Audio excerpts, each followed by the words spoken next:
BFM Business.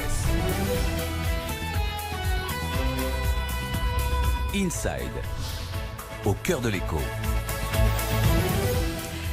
Inside, la suite est bien évidemment, on prend la direction de l'étranger. On a rendez-vous à Bogota où nous attend Alexandre Muil, CEO et fondateur de Zentech. Bonsoir, c'est quoi? C'est un cabinet spécialisé dans la prévention des fraudes, notamment dans l'intelligence économique, c'est ça? C'est ça, tout à fait. Bonsoir. Bonsoir.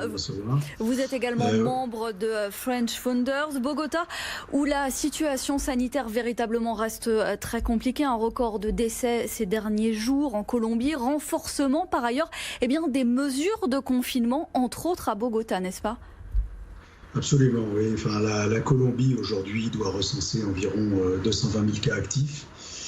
Et on doit arriver à peu près à 8 500 morts au total.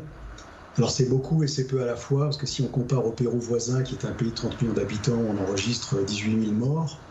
La Colombie, qui est un pays de 50 millions d'habitants, on en enregistre 8 500. Donc c'est relativement plutôt bien géré par les autorités. On a vu... Je vous en prie. Oui, on a vu un certain nombre de mesures de gestion du confinement plus ou moins originales. Au début, notamment à Bogota, vous avez eu El Pico y Género, c'est-à-dire que certains jours, les hommes étaient autorisés à sortir, d'autres jours, c'était les femmes. Ah oui, puis on ne faisait pas ses courses en même temps, etc. Comme ça a été beaucoup utilisé dans d'autres pays d'Amérique latine, entre autres. Donc on a testé des méthodes, des mesures au tout début? Oui, tout à fait. Il y a eu un certain nombre de mesures qui ont été testées. Maintenant, les gens sont autorisés à sortir en fonction de leur numéro de pièce d'identité. Mais comme vous le disiez, il y a des quarantaines strictes par quartier qui sont bloquées intégralement pendant une quinzaine de jours, le temps de la période d'incubation, et ça tourne. Ça tourne par quartier. Bon, ça tourne par quartier, ça veut dire que pour l'activité économique, ça reste véritablement compliqué, avec une économie donc fragilisée. Comment on s'en sort? Comment votre activité, elle résiste? Comment vous effectuez simplement votre activité à l'heure actuelle? Alors, on est confiné officiellement depuis le 25 mars et ça devra se prolonger jusqu'au 1er septembre. Donc ça fera quasiment 6 mois de confinement. Donc c'est effectivement compliqué à gérer.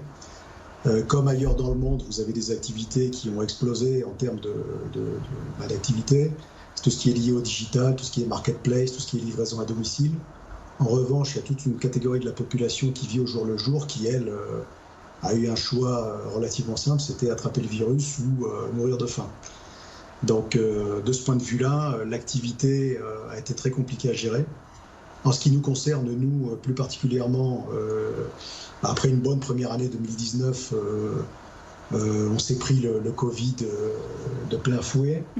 Et ça a considérablement affecté l'activité. On s'est retrouvé sans aucune activité jusqu'à il y a très récemment, puisque nos clients, qui sont des cabinets d'avocats, des experts comptables, ou des marques ou des PME, étaient eux-mêmes touchés dans l'attente, comme partout dans le monde, en réalité. Mais ça veut dire qu'à l'heure actuelle, vous sentez un léger frémissement, un semblant de reprise de votre activité? Oui, on peut parler de frémissement, mais pas plus. Ouais. Beaucoup de gens nous renvoient à la fin de l'année 2020. Beaucoup parlent d'une reprise de l'activité pour mars 2021. Les prévisions les plus pessimistes du gouvernement prévoient une chute du PIB de 11% en Colombie. Donc nous, ça nous force à réagir. En gros, soit on attend et on meurt, soit on accélère et on sort de cette ornière. Donc on a pris un certain nombre de mesures. D'abord, on a considérablement allégé nos charges. Et puis, notre métier, c'est d'aider à gérer l'incertitude sur 3 techniques, donc, qui sont la compliance, la conformité, la prévention des fraudes et l'intelligence économique. Donc on a fait le choix de faire 2 focus. Un premier focus sur la compliance, puisque là-dessus, le marché n'est pas que colombien, il est global. Et on a développé une offre de produits KYC et CDD. Alors KYC, c'est Know Your Customer, et CDD, c'est Customer Due Diligence. Donc concrètement, on aide à l'identification d'un client, d'un fournisseur ou d'un partenaire. On vérifie son intégrité en matière de blanchiment, de financement du terrorisme, de corruption ou en tant que personne politiquement exposée, dans plus de 700 bases et 30 000 sources.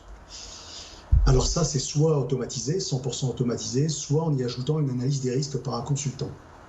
Il faut savoir que toutes ces mesures KYC et CDD font partie des obligations mises en place en France par la loi Sapin 2 pour les entreprises de plus de 500 salariés et d'un chiffre d'affaires de plus de 100 millions d'euros.